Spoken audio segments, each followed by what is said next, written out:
코로나19 팬데믹으로 세계 각국이 막대한 재정을 쏟아붓는 가운데 한국의 올해 재정 적자가 선진국 중 최소에 가까운 수준으로 나타났습니다. 현재 국내에서 코로나19 3차 확산에 따른 피해가 날로 커지는 가운데 재정 적자가 상대적으로 적고 재정 여력이 있는 우리 정부가 더 적극적인 재정 지출을 통해 코로나19 대응에 나설 여지가 있다는 의견이 나오고 있습니다. 20일 경제협력개발기구 즉 OECD의 경제전망 보고서에 따르면 한국의 올해 일반 재정수지 적자 규모는 국내 총생산의 4.2%로 추산됐습니다. 이는 선진국 및 중국, 인도 등을 포함한 42개 주요국 중 노르웨이 1.3, 덴마크 3.9, 스웨덴 4.0%에 이어 네 번째로 작은 것입니다. 특히 영국 16.7, 미국 15.4, 스페인 11.7, 이탈리아 10.7, 일본 10.5%로 상당수 선진국의 재정 적자가 GDP의 10%를 초과할 것으로 OECD는 전망했습니다. 또 중국 6.9, 독일 6.3% 등 비교적 성공적으로 코로나19를 막아내는 것으로 평가되는 국가들도 재정 적자가 GDP의 5%를 넘길 것으로 예상됐습니다. 앞서 국제통화기금 IMF도 지난 10월 내놓은 세계 재정 상황 관찰 보고서에서 한국의 올해 기초 재정 수지 적자가 GDP의 3.7%로 34개 선진국 중 키프로스 3.1%에 이어 두 번째로 작을 것으로 전망했습니다. IMF는 캐나다 19.8, 미국 16.7, 영국 15.5, 일본 13.9% 등 주요 선진국 중심으로 재정 적자가 크게 늘면서 선진국 재정 적자 평균치가 GDP의 13.1%에 이를 것으로 추산했습니다. 이 같은 한국 재정 수지 전망치는 기획재정부가 전망하는 올해 관리재정수지 적자 규모 6.1%와는 일부 차이가 있습니다. 이에 대해 기재부 관계자는 OECD, IMF는 각국 간 비교를 위해 재정수지에 포함되는 세부 항목을 조정하기 때문에 우리의 관리재정수지나 통합재정수지 기준 수치와는 세부적으로는 다르다고 설명했습니다.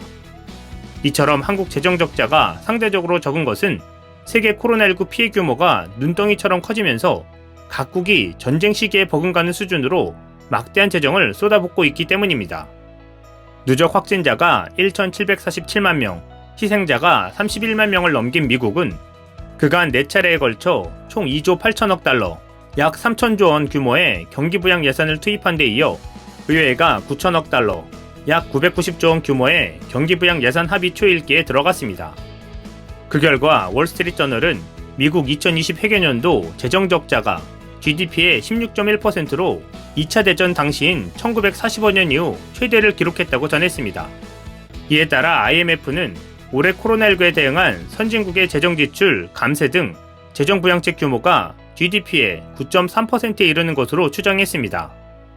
이에 따라 선진국의 재정 수지 적자가 작년 GDP의 3.3%에서 올해 14.4%로 악화하고 정부 부채도 작년 GDP의 105.3%에서 올해 125.5%로 급증할 것으로 전망했습니다. 이런 가운데 상대적으로 피해 규모가 작은 한국은 올해 코로나19에 대응하는 재정부양책 규모도 GDP의 3.5%로 20개 선진국 중 핀란드 2.6, 스페인 3.5%에 이어 세 번째로 작았다고 IMF는 추산했습니다. 이에 비해 뉴질랜드 19.5, 싱가포르 16.1, 캐나다 12.5, 미국 11.8, 일본 11.3% 등 여러 선진국은 코로나19에 대응해 GDP의 10% 이상 규모의 재정 부양책을 단행한 것으로 나타났습니다. 이와 관련해 OECD가 추산한 올해 한국 GDP 대비 국가 채무 비율도 43.9%로 32개 선진국 중 8번째로 낮았습니다. 이처럼 각국 재정 적자와 국가 채무가 부풀어 오르는 와중에도 IMF 등 국제기구들은 오히려 재정 지출을 적극 권장하고 있습니다. 크리스탈리나 게오르기에바 IMF 총재는 지난 10월 14일 IMF 세계은행 연차총회 기자회견에서 플러그를 너무 일찍 뽑으면 심각한 피해를 자초할 위험이 있다며 코로나19 대응을 위한 재정 지출을 멈추지 말라고 호소했습니다. 2010년대 세계적인 재정 긴축 주창자였던 카르멘 라인하트 세계은행 수석 이코노미스트도 같은 시기 파이낸셜 타임즈와 인터뷰에서 질병이 기승을 부릴 때 달리 무엇을 해야겠느냐며 전쟁에서 싸우는 것을 먼저 걱정하고 비용을 어떻게 치를지는 나중에 생각해야 한다고 강조했습니다.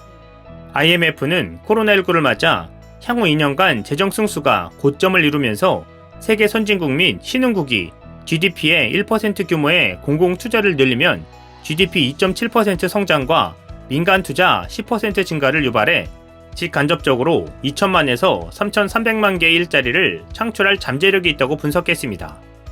재정 승수는 재정 지출이 늘었을 때 국민 소득이 얼마나 늘어나는지를 보여주는 지표입니다. 게다가 세계 주요국 금리가 제로에 가깝게 떨어지면서 각국의 정부 부채 급증에도 올해 정부 이자 지출은 선진국이 작년과 동일한 GDP의 2.1% 수준에 머물고 신흥국도 GDP의 2.2%로 작년보다 0.1%포인트 상승에 그칠 것으로 내다봤습니다. IMF는 따라서 높은 수준의 공공부채는 가장 즉각적인 리스크가 아니다.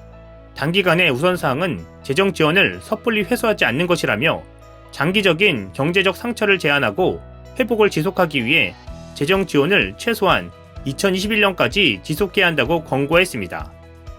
이에 대해 허진욱 삼성증권 연구원은 10년 전에 강력한 재정 긴축을 권고했던 IMF가 최근 성급한 재정 긴축의 위험을 경고했다며 코로나19가 잠자던 재정 정책의 중요성을 각성시켜 이제 재정 우위의 시대가 오고 있다고 전망했습니다. OECD도 대다수 국가에서 공공부채가 늘고 있지만 지속적인 저금리를 고려하면 재정 건전성 강화는 경제 회복이 충분히 진전된 이후에나 우선 사항이 돼야 한다고 진단했습니다. 이런 가운데 코로나19의 3차 확산이 계속되고 피해가 날로 커지면서 재정 여력이 충분한 우리 정부가 더 적극적으로 대응해야 한다는 의견이 제기되고 있습니다. 3차 확산에 따른 피해 규모가 이미 2차 확산 수준을 넘어선 데다 연일 신규 확진자가 1,000명을 넘기는 등 확산세가 수그러들지 않으면서 거리두기 3단계마저 검토되자 더불어민주당은 3차 재난지원금 확대와 추가 경정 예산 편성 등을 검토 중인 것으로 알려졌습니다. 하준경 한양대 경제학부 교수는 3차 재난지원금과 관련해 현재의 금액이 거리두기 2.5단계를 상정한 것이라고 보면 거리두기 단계가 사실상 높아질 경우 이에 맞게 더 써야 할 것이라고 밝혔습니다. 또 우리나라가 외국보다 재정 여력도 있고 지금이 재정 건전성을 걱정할 때는 아닌 것 같다며 현재는 정부가 필요한 최소한의 정도만 쓰는 느낌인데 좀 더 지출을 늘릴 여지가 있다고 덧붙였습니다. 이번 국제기구들의 발표를 통해 한국의 코로나19 모범적 대응으로 인한 결과의 차이가 확연히 드러나는 모양새입니다. 팬데믹 초반 한국은 국경 봉쇄 조치 없이 대응한 데 따른 우려도 있었지만 결과적으로는 지금과 같은 큰 차이를 만들어낸 것입니다. 이제 한국은 본격적인 재난지원금 확대로 국민들이 이 위기를 잘 극복하는 데 큰 힘이 될 수 있기를 기대해봅니다. 이상 CNTV였습니다.